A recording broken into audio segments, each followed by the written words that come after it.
Thank you for listening to this download of Start the Week, presented by Tom Sutcliffe. Hello.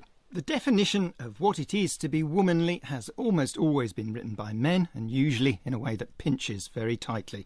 On the programme today, we're talking about, and indeed with, women who want to challenge masculine notions of the right way to be feminine. Erica Whyman, Deputy Artistic Director of the Royal Shakespeare Company, is here to talk about the plays she's directed for their Midsummer Mischief series, in which 4 playwrights were asked to respond to the proposition that well-behaved women rarely make history.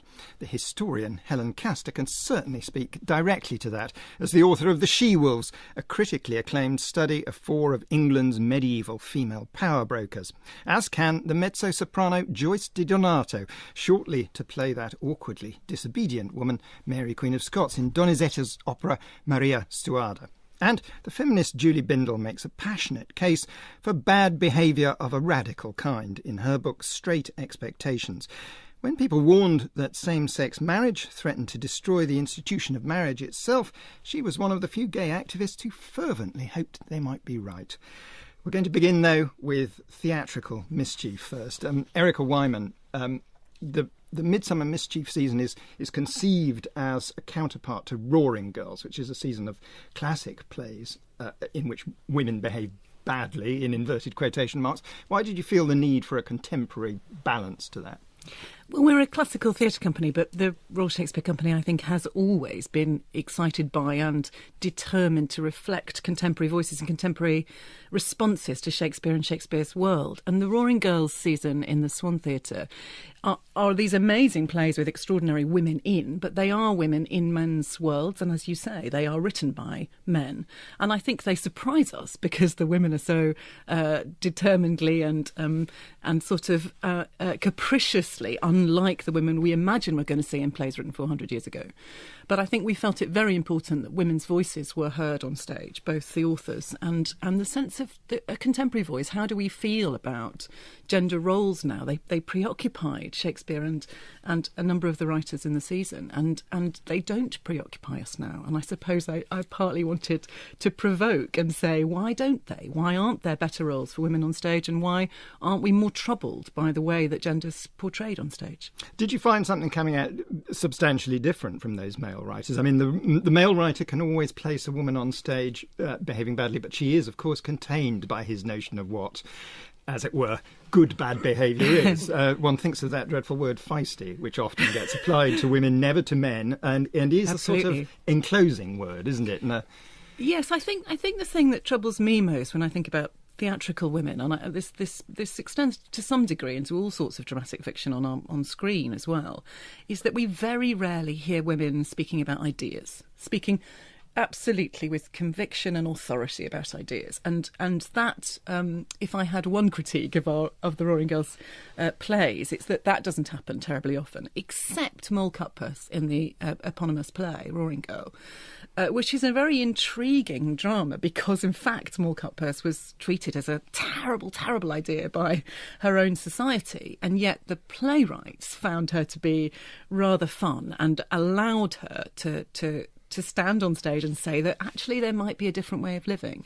So I suppose I took both inspiration and a kind of question about whether there might be a way to hear women talking about the way the world looks rather than about their domestic lives or solely about their romantic lives, which is I'm afraid, still the norm. You haven't done this thing of creating, as it were, a safely contained monster, which men love to do sometimes, or those men did. Yours are much more directly confrontational. I mean, Revolt, she said, revolt again by Yes. Alice Birch is an absolute direct challenge to the audience, isn't it? Just tell us a little bit about that. It certainly is. I mean, Alice is a young playwright, but incredibly gifted, and she and I had a lot of conversations about the state of the world and very little about the state of theatre. And out came this sort of amazing play, I think, full of rage, but also full of humour. It's a very funny play, a very naughty play.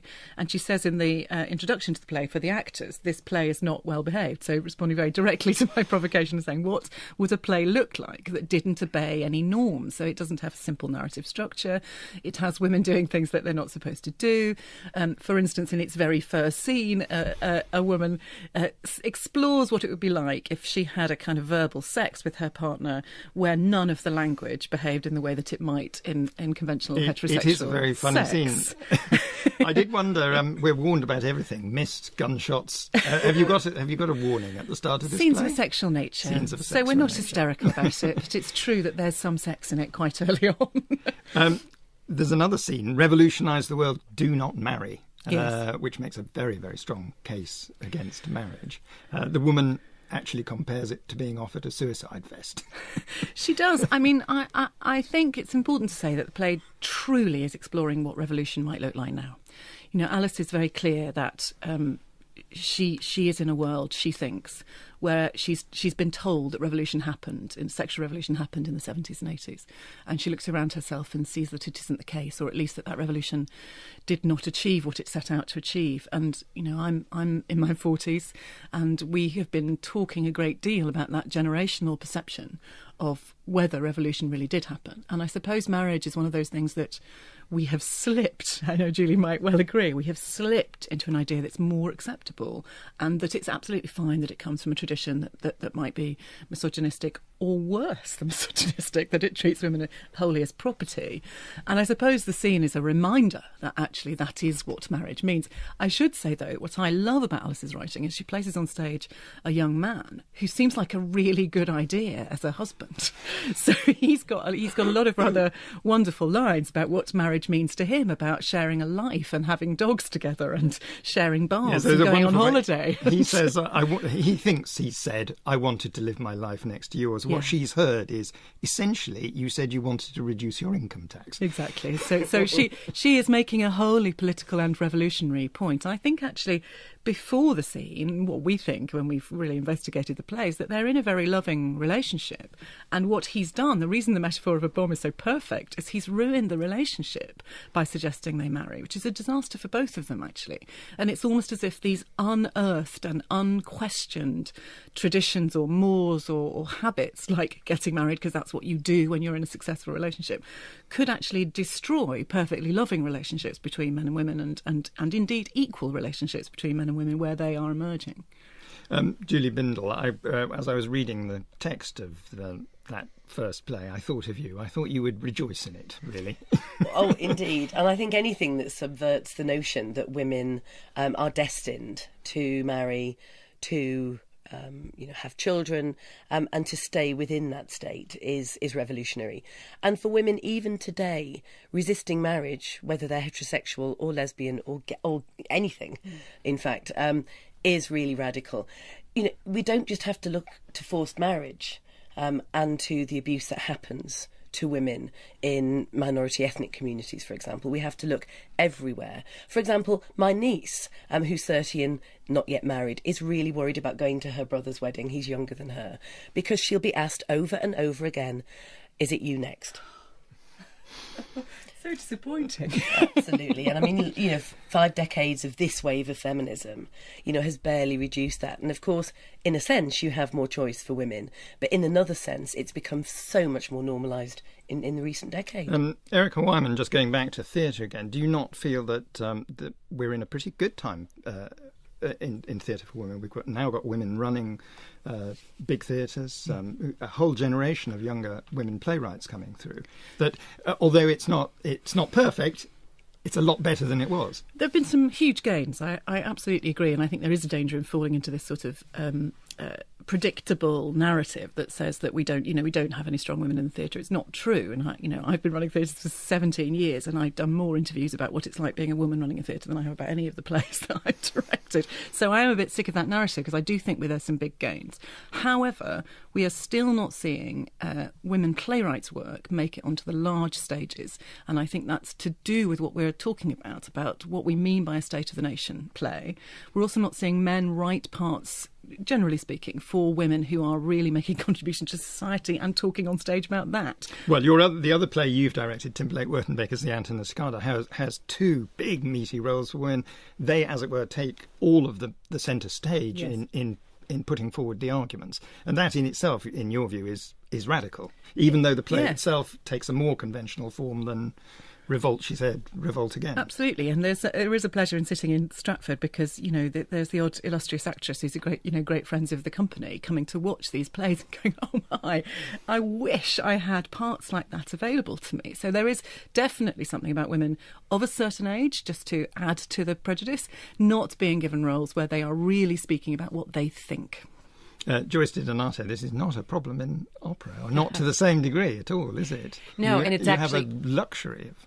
It's interesting, too. I'm dealing in pieces that were written 150, 200 years ago, 400 years ago in the case of Handel, where the woman, the prima donna, was really venerated and given the chance to forge peace between warring clans, to be the revolutionary, to go at it. And it's interesting that that was a safe place where we could do that. So in a way, in modern times, we're still struggling with this, but I'm dealing with an art form that comes from centuries ago, and I get to be the revolutionary oftentimes on stage.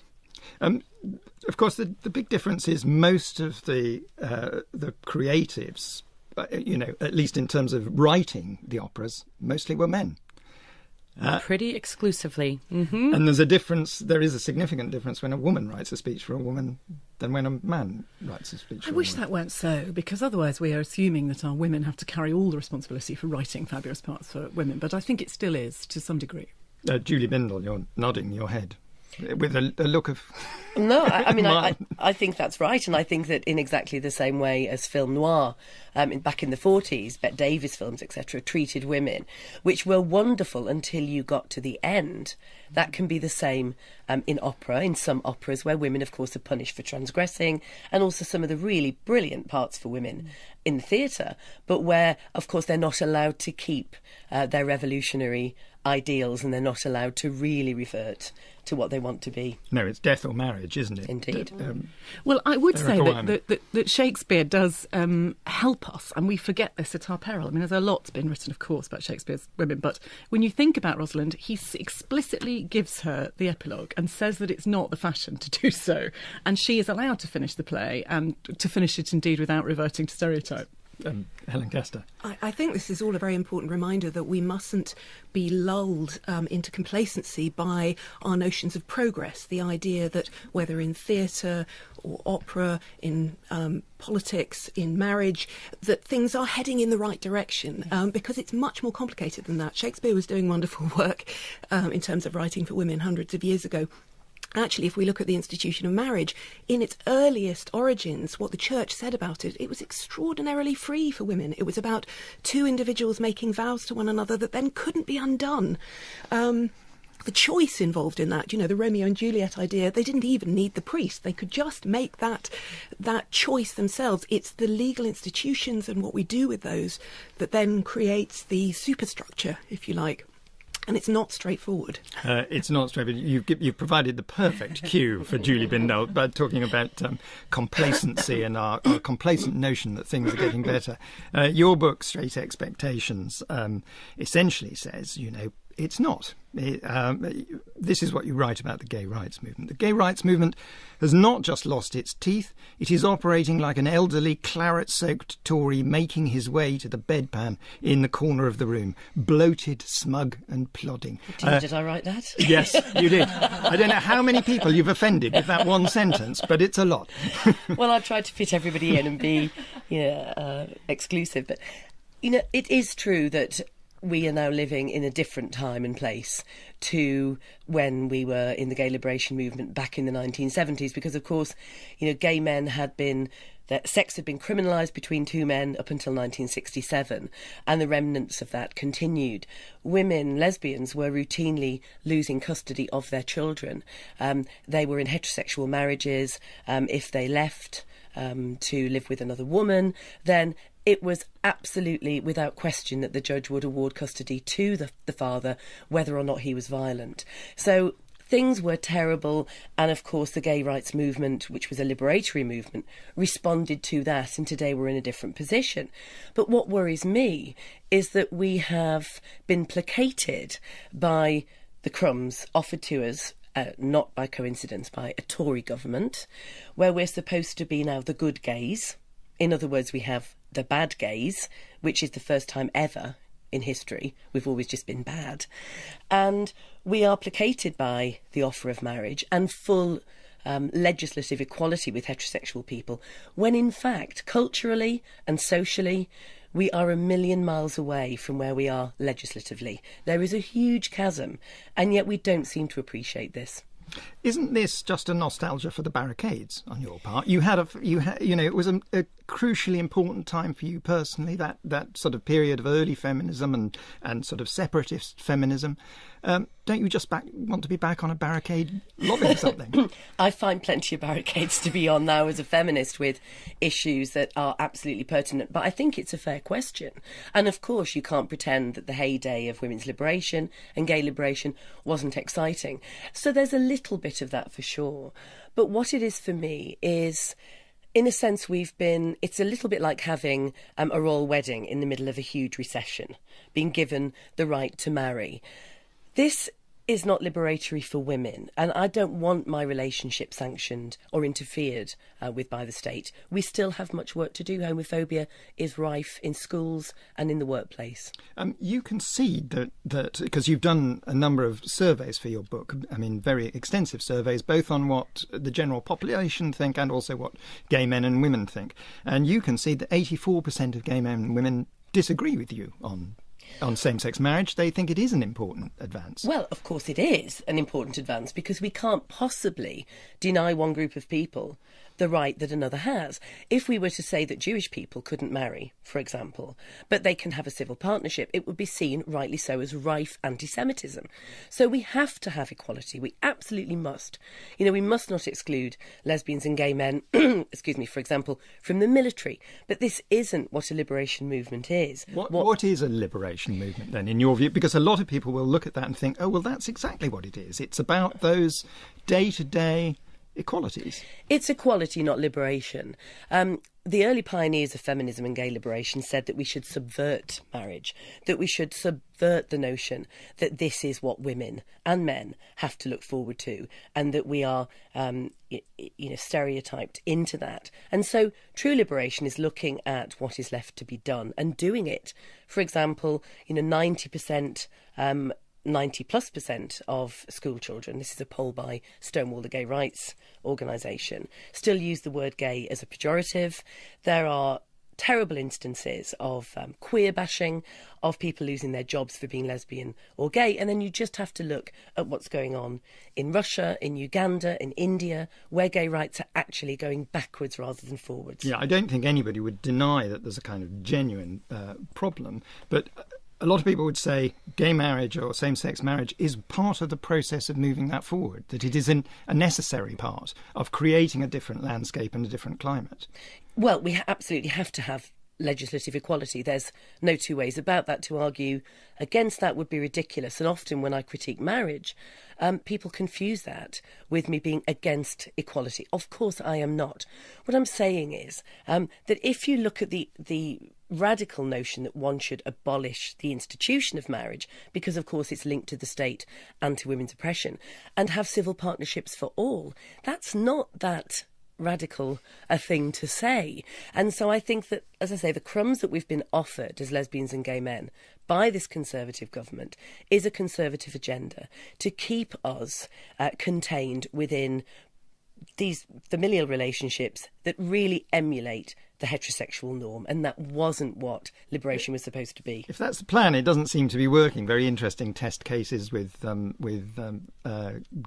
gay vicars challenging church legislation on this. So it's a rather... I want to move you on, though, to the other element, which is going to be, I think, much more controversial of your book, which is your approach to the question of whether being gay is a choice or whether it is a biological destiny. Now, very unusually for a gay activist, you say it's a choice. It's not a choice like which washing powder to use. It's definitely not something that's an easy choice or one that's open. In fact, it's not open to the majority of people. But we've been looking for this so-called gay gene, for a biological innateness to our sexuality, and we have never yet found it. And I think we've been looking so hard, and we would have surely found it by now. A bit fast and loose with the science there, but nobody except journalists think there is such a thing as the gay gene. No serious geneticist thinks that. They think it's a complicated interaction of progress in the womb, of epigenesis, of all sorts of things. And there's lots of evidence that there is a biological component. But there actually isn't any evidence to show that sexuality is innate. And nobody looks for the heterosexual gene, of course. Well, of course, but scientists will tell you that they have, for example, studied the brains of, 5 gay men and found that they're much more feminine than heterosexual men. And as a feminist, I find this deeply suspicious because, of course, science has become more essentialist recently, and we're looking for girls' brains and boys' brains and innate femininity and masculinity, and that's where the idea that we're born that way comes from. And I have to say, I don't remember fancying the midwife. I really don't. Nobody would, though. But what about? I can't imagine why you would have a memory back to pre-sexuality. What about though the 60% of respondents to your survey who believe deeply that they were just born that way? Are they kidding themselves? Well, I think that 2 things have happened. Pre-gay liberation movement, we were told that there was something deeply wrong with us, that we had a chink, that we had some wonky chromosome, and we were called mutants and weird and the like. And then, of course, that changed because the religious right came in and said they can choose to do this, they can unchoose it, which is where gay conversion therapy, which I've incidentally had, and it didn't work. That's where that comes in, and it's been blamed. So after Section 28, which was horrific legislation that was introduced by Thatcher in the 80s, which disallowed teachers from speaking about homosexuality in any way that was positive, I think garnered a response which was, please don't attack us in this way. We want to be left alone. We can't help being this way. And this was very much led by a kind of conservative with a small c group of gay men who said, because we're born this way, we are... we have our human rights and that should never be tampered with. And what lesbian feminists were saying was, actually, we don't need to prove or show that we were born this way to have rights and to have equality. Do you think there's any genetic component to being a contrarian? I ask this because the way you put this at one point is, some folk wish to pass the buck for their choice of sexual identity to a rogue gene. Mm. That's a red rag to a bull, isn't it? And it's a red rag to a bull. I think we've become very cowardly. I can understand when people are being attacked and they're living outside of London, they don't have much support, their parents have rejected them, to say, look, please feel sorry for me, I can't help it. But I think that when we get older, more privileged, and when we should be fighting for the rights of young lesbians and gay men, we should be able to be honest and say we can help it and we think it's a great positive choice. Helen Castor.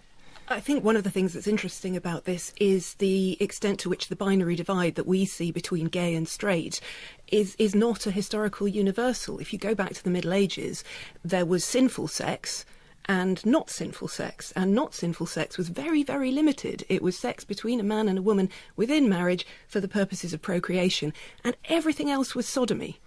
And that was all sorts of other sexual relationships between men and women, sexual relationships between men and men, and actually really very little discussion of sexual relationships between women and women as through so much of our history. So I suppose what I would want to bring in is a historical perspective that validates a lot of the questions that Julie's asking about whether these labels are helpful or whether we should actually be able to step outside them.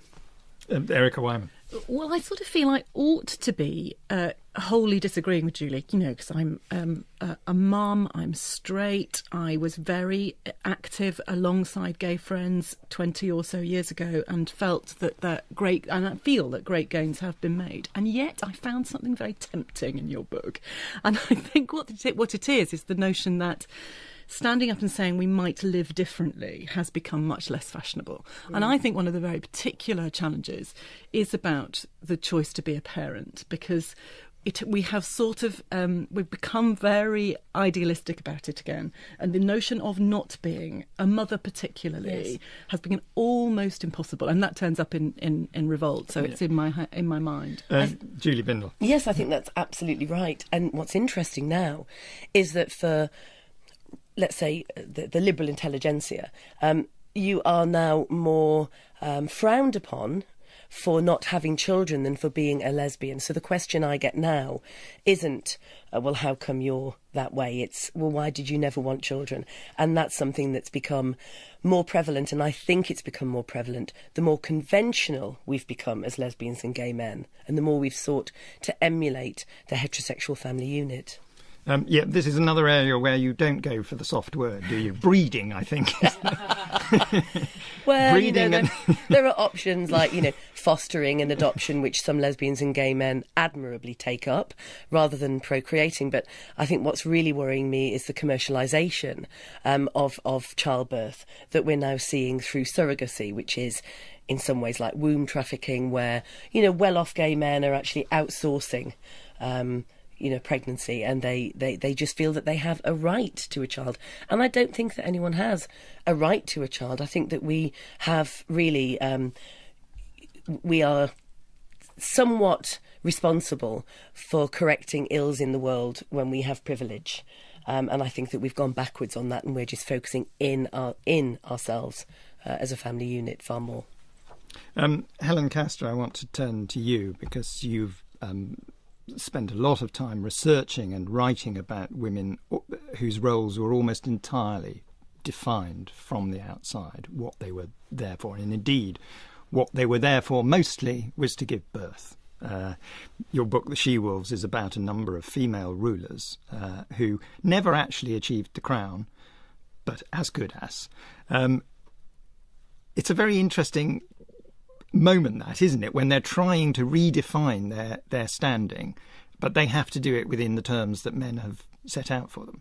Well, one important point is that it's not only men, it's the entire society in which they lived, and women in that society bought into those, saw the world in the same way, that women were weaker, supplementary to men, less rational, more sexual, Do you dangerous. Do you think they genuinely did buy into it? Or, I mean, it's very interesting, Elizabeth's speech at Tilbury, which you quote in your book. She starts, obviously, with a concession about the softness and the weakness. But is that not a political moment for her, where she thinks, I'd better do this? I don't see it as that at all. I think the entire essence of Elizabeth's rule was founded on the idea that, yes, women were weak and feeble, but she wasn't. She was an exception. She was special. She was Deborah. She was Judith. She was these exceptional, an exceptional figure chosen by God to do something that most women couldn't do. And I often find myself saying, when I'm giving talks about my work, that the longer I look at Elizabeth I, the more I'm reminded of Margaret Thatcher. Well, because she ran her cabinet in exactly the same way. Other women can't do this. I'm going to surround myself with men and make myself the exception that proves the rule that women generally can't do. And indeed, she found herself exposed to positively Elizabethan attitudes, because the argument ran, well, if you're strong, then you can't be a real woman. You're not a real woman. Absolutely. And Hillary Clinton is finding this as well. When she ran for the presidential nomination, if she didn't bake cookies, she wasn't a real woman. When she cried in an interview, she was a real woman and we could like her again, but she was too weak to be president. I mean, this is a catch-22 that women are still struggling with. Tell us a little bit about Matilda, a fascinating woman, airbrushed in a way. At the point you read, you quote the epitaph on her grave: "Great by birth, greater by marriage, greatest in her offspring. Here lies Matilda, the daughter, wife, and mother of Henry." And in other words, actually, completely evaporated. In that line, it doesn't even say her name. It says, "Here lies the daughter, wife, and mother of Henry." Wow. Absolutely. This is one of the interesting things, picking up on themes we've been talking about already, that the intersection of different kinds of radicalism is often complicated. For instance, hereditary monarchy is one of the best ways of getting a female or a gay leader, because it's all to do with birth. And there was a genuine possibility in the early 12th century, when Matilda was her father's only legitimate surviving child, that she could have become Queen of England. The interesting thing being that there was no great outcry saying women couldn't do this. There was people were unnerved, people were uncertain, but people were still prepared to fight for her. And it was only in 1141, when she got to the very verge of her coronation, that the men who were around her and those on the other side began to say, hold on, she's very haughty. She seems to want us to do what she says. Now, that is something that is never said about medieval kings. You read descriptions of her father, and it's all about him being the lion of justice and his authority being fearsome. With Matilda, there is this sense of she wants to do things according to her own will. And that resurfaces when we get to the point in the mid-16th century when we have to have a female monarch because there are no male candidates left. But yet again, Mary Tudor, who is very conservative in the sense of her perception of what women should be doing as wives and mothers, but yet she is told that she needs a husband to help with those aspects of government that are not of ladies' capacity. It's very interesting and fascinating about Matilda that, as you write it, women or a royal consort, a female consort, had a semi-formalised role with a king to intercede, to be merciful, to temper his, as it were, stern authority. So that obviously presents you with a problem when you then become the sole authority. That's absolutely right. Women could be hugely powerful. I don't want to make it sound as though women were stuck with their needlework. There were formidable women throughout the Middle Ages exercising what we would now call soft power. That is, they're in the corridors behind the public stage, influencing the men who step out onto that public stage. And when they step onto the public stage, yes, it's as wives and mothers saying, you know, I'll plead for mercy for these people. But standing in the middle themselves, telling people what to do, causes a huge crisis. Erica Whyman. Well, I'm sure Helen is right. That then is a very interesting reason why we still struggle with the idea of women having, if you like, hard power, because they've got to have both. Men are allowed to have just hard power, and then we're terribly moved if they want to have a little bit more time with their family later in their career, and or if indeed they take their children to the park, or, you know, it's a huge deal and what a victory. Whereas we expect our women to do both. I don't just mean their domestic lives, but in the way they wield power. Julie Bindel. That's absolutely right. And in fact, there's a fascinating manifesto written by B. Campbell, which is about the illusion of equality. And she found that in the last 30 years, and let's face it, we've always had a women's movement, men have added, I think, 1 minute per year in terms of the amount of childcare that they do and housework that they do. And you still hear men say that they help rather than that it's their responsibility too. Joyce de Donata, you want to come in on that? Well, I think part of this, going back to what Helen was talking about, I'm coming from a very different world where, in a way, women have the power on the stage. And it's interesting because we have as long as we provide the vocal beauty and the hardcore emotion, we're allowed to then exert power on the stage. But we still have to look a certain way. We still have to, at the end of the day, present sort of a feminine aspect to it.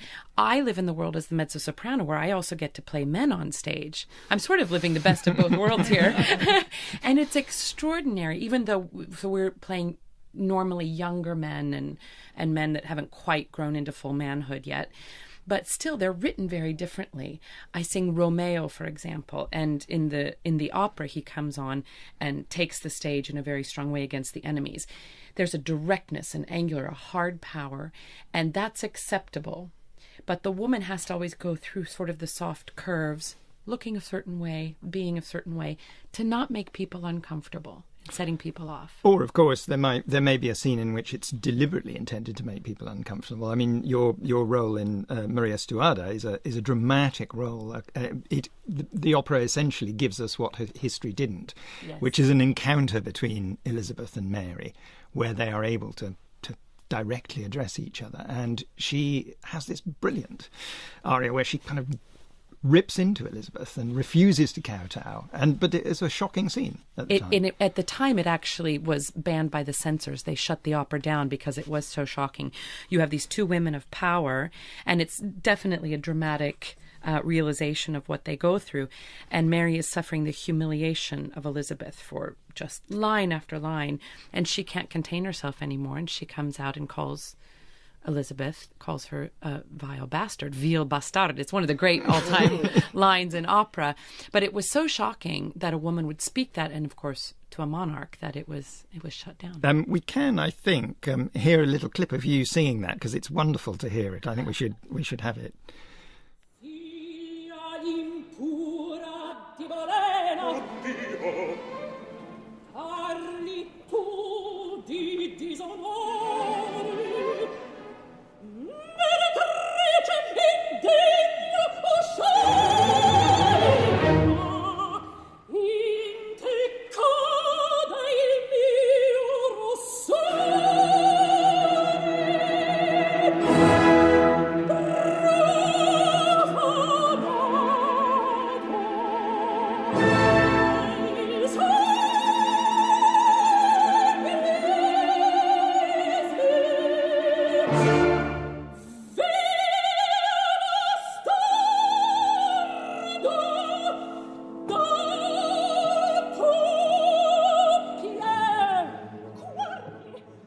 It isn't just the word Battardo that causes a shock in that scene, though, is it? She starts with impure daughter of Boleyn. It's not going to end well. No. That role was written for a soprano, I think, wasn't it, originally? But it's now played very often as a mezzo-soprano. Does that change the characterisation? Does it add anything to the characterisation, do you think? Well, it does. It changes the flavour of it, because as a soprano, they can often interpolate quite high notes, which will give a very different sort of potency to the role. Whereas as mezzo-soprano, it can bring a little bit more earthy quality to it, which I think can, in some ways, I hesitate to say make her more human, but a little bit more real. It's a bit earthier, which I think is very good for Mary, because oftentimes she's seen as sort of this martyr and this kind of saintly woman. Certainly in the opera she's portrayed that way, because Donizetti was writing for his Catholic audience, so she's venerated even a little bit more. But I think it's important that she also be seen as very, very human. And is there a paradox in this, in that an operatic queen will almost always, just as the way things have turned out, be following a man's instructions, almost to the crotchet? I mean, is that a sense, do you have that sense at all as you're playing these queens, or is there a liberty within that? I find that there's a tremendous liberty. It's kind of interesting. We were talking that these are all male composers, male librettists. The libretto for Maria Stuardo was written by a 17-year-old young man. It's his first libretto. And so I think he had a little bit of fun, perhaps exaggerating these characters a bit, which is, that's one of the reasons things work on the stage. But I do think that we're given a little bit more liberty, because we're behind the guise of a voice, of a classical art form, that we can actually push the boundaries a little bit more. And we're given the space in an opera for a character to go internal and explore what they're feeling. And so they can explore conflict and Mary says amazing things against Elizabeth, but when she's forced with Elizabeth, she restrains herself to behave in a certain way. So we're given the chance to explore both sides of their situations. You did an album called Drama Queens, which was a number of great Baroque arias. That phrase is interesting in itself as well, because it's a kind of containing phrase, isn't it? Again, it sort of says, right, you can do it in a box, and let yourself rip, but there's a limit to it. Absolutely. And it gives a little bit of a hysterical sort of sense to it. And it gives, certainly in the world of opera, we love our drama queens. We love our queens in opera. We love our divas too. And it's playing a little bit into that. But the importance for me, you go especially to a composer like Handel, there's an emotional core truth to so much of what he wrote, that he gives the audience what they want. But if you're willing to go deeper, you can absolutely go there. And I think that's the responsibility of performers today, is to not sit on the surface, but actually really go into the veins of these women. And even if it's not from the composer, because this was all pre-Freud, this was all pre-feminism, let's come back and let's put our contemporary spin on it. Well, this is absolutely something that is possible within Shakespeare, say, in terms of verbal theatre. Absolutely, and in a lot of the Elizabethan and Jacobean writers. I mean, we've got Arden of Faversham on the Swan stage, which is about a kind of glorious murderess in Alice Arden, one of the biggest parts of the period. And I'd so agree with Joyce that the heightened language of a play like that allows a woman's role to really sing and be this kind of very deep and indeed contemporary voice. It's much more complicated when you're talking about naturalistic modern drama where people are already resisting the truth of something like Alice's play and putting their own interpretations on what must be happening rather than trusting that these are women just saying what they think about the world or feel about the world. Helen Castor. I think we also need to go back, Erica, to your very good point about having women talking about ideas, because historically there is a great temptation always to explain women's actions in relation to emotion, and certainly Joyce, in your opera, the love triangle between Elizabeth and Mary over Robert Dudley, Earl of Leicester, and so on, that there has to be an emotional element. Eleanor of Aquitaine rebelled against her husband. It must be because she was upset that he had a mistress. Actually, there were very good political reasons for her to rebel, and we tend to gloss over those because we're always looking for the romance, the emotion. It's one of the things that's most radical about Joan of Arc, in a way, and your next book is about Joan of Arc. Absolutely. The separation from any notion of being embedded in... Any notion of being embedded in emotion, in romance, except that, of course, her intimate relationship with God, and that was what gave her the chance to speak. But yes, she's an outlier in every possible way. Julie Bindel. I think the way that feminist directors and writers can subvert narrative is brilliant on stage and in opera. I mean, take, for example, Madame Butterfly, Carmen, where there's sexual exploitation, sexual violence.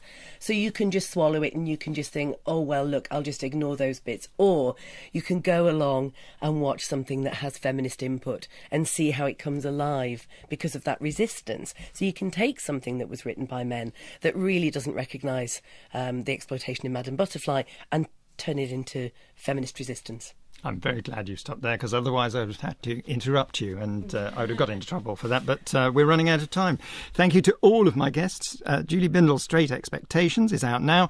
Helen Castor's book on Joan of Arc will be published in the autumn, and she's presenting a new series of Making History on Radio 4. That starts tomorrow at 3. You can hear Joyce Di Donato singing the title role in Maria Stuarda at the Royal Opera House from 5th of July, and that's also going to be on Radio 3 on the 14th of July. And Erica Whyman's Midsummer Mischief is on at the RSC for the next few weeks. Next week, The Real Deal. Andrew Marr is back in this chair to talk about just how adaptable the brain really is. Until then, thank you and goodbye. There's more information about Start the Week on the programme's website. Go to bbc.co.uk, where you'll also find many more Radio 4 programmes you can download for free. Monster, which men love to do sometimes, or those men did. Yours are much more directly confrontational. I mean, Revolt, she said, Revolt Again by Alice Birch is an absolute direct challenge to the audience, isn't it? Just tell us a little bit about that. It certainly is. I mean, Alice is a young playwright, but incredibly gifted, and she and I had a lot of conversations about the state of the world and very little about the state of theatre. And out came this sort of amazing play, I think, full of rage, but also full of humour. It's a very funny play, a very naughty play. And she says in the introduction to the play for the actors, this play is not well behaved. So responding very directly to my provocation and saying, what would a play look like that didn't obey any norms? So it doesn't have a simple narrative structure. It has women doing things that they're not supposed to do. For instance, in its very first scene, a woman explores what it would be like if she had a kind of verbal sex with her partner where none of the language behaved in the way that it might in conventional heterosexual It is a very funny sex. scene. I did wonder, we're warned about everything, mist, gunshots. Have you got a warning at the start of this Scenes play? of a sexual nature. Scenes of a So sexual we're not nature. hysterical about it, but it's true that there's some sex in it quite early on. There's another scene, Revolutionise the World, Do Not Marry, Yes. which makes a very, very strong... Thank you for listening to this download of Start the Week, presented by Tom Sutcliffe. Hello.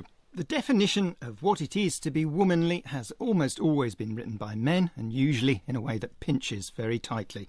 On the programme today, we're talking about, and indeed with, women who want to challenge masculine notions of the right way to be feminine. Erica Whyman, Deputy Artistic Director of the Royal Shakespeare Company, is here to talk about the plays she's directed for their Midsummer Mischief series, in which 4 playwrights were asked to respond to the proposition that well-behaved women rarely make history. The historian Helen Castor Castor can certainly speak directly to that as the author of The She-Wolves, a critically acclaimed study of 4 of England's medieval female power brokers, as can the mezzo-soprano Joyce Di Donato, shortly to play that awkwardly disobedient woman, Mary Queen of Scots, in Donizetti's opera Maria Stuarda. And the feminist Julie Bindel makes a passionate case for bad behaviour of a radical kind in her book Straight Expectations. When people warned that same-sex marriage threatened to destroy the institution of marriage itself, she was one of the few gay activists who fervently hoped they might be right. We're going to begin, though, with theatrical mischief first. Erica Whyman, the Midsummer Mischief season is conceived as a counterpart to Roaring Girls, which is a season of classic plays in which women behave badly, in inverted quotation marks. Why did you feel the need for a contemporary balance to that? Well, we're a classical theatre company, but the Royal Shakespeare Company, I think, has always been excited by and determined to reflect contemporary voices and contemporary responses to Shakespeare and Shakespeare's world. And the Roaring Girls season in the Swan Theatre are these amazing plays with extraordinary women in, but they are women in men's worlds, and as you say, they are written by men. And I think they surprise us because the women are so determinedly and sort of capriciously unlike the women we imagine we're going to see in plays written 400 years ago. But I think we felt it very important that women's voices were heard on stage, both the authors and the sense of a contemporary voice. How do we feel about gender roles now? They preoccupied Shakespeare and a number of the writers in the season, and they don't preoccupy us now. And I suppose I partly wanted to provoke and say, why don't they? Why aren't there better roles for women on stage, and why aren't we more troubled by the way that gender's portrayed on stage? Did you find something coming out substantially different from those male writers? I mean, the male writer can always place a woman on stage case against marriage. The woman actually compares it to being offered a suicide vest. She does. I mean, I think it's important to say that the play truly is exploring what revolution might look like now. You know, Alice is very clear that she is in a world, she thinks, where she's been told that revolution happened, and sexual revolution happened in the 70s and 80s. And she looks around herself and sees that it isn't the case, or at least that revolution did not achieve what it set out to achieve. And, you know, I'm in my 40s, and we have been talking a great deal about that generational perception of whether revolution really did happen. And I suppose marriage is one of those things that we have slipped, I know Julie might well agree, we have slipped into an idea that's more acceptable, and that it's absolutely fine that it comes from a tradition that might be misogynistic, or worse than misogynistic, that it treats women wholly as property. And I suppose the scene is a reminder that actually that is what marriage means. I should say, though, what I love about Alice's writing is she places on stage a young man who seems like a really good idea as a husband. So he's got a lot of rather wonderful lines about what marriage means to him, about sharing a life and having dogs together and sharing baths and going on holiday. He says, he thinks he said, I wanted to live my life next to yours. Behaving badly, but she is, of course, contained by his notion of what, as it were, good bad behaviour is. One thinks of that dreadful word feisty, which often gets applied to women, never to men, and is Absolutely. a sort of enclosing word, isn't it? Yes, I think the thing that troubles me most when I think about theatrical women, and this extends to some degree into all sorts of dramatic fiction on screen as well, is that we very rarely hear women speaking about ideas, speaking absolutely with conviction and authority about ideas, and that if I had one critique of the Roaring Girls plays, it's that doesn't happen terribly often, except Moll Cutpurse in the eponymous play Roaring Girl, which is a very intriguing drama because in fact Moll Cutpurse was treated as a terrible idea by her own society, and yet the playwrights found her to be rather fun and allowed her to stand on stage and say that actually there might be a different way of living. So I suppose I took both inspiration and a kind of question about whether there might be a way to hear women talking about the way the world looks rather than about their domestic lives or solely about their romantic lives, which is I'm afraid, still the norm. You haven't done this thing of creating, as it were, a safely contained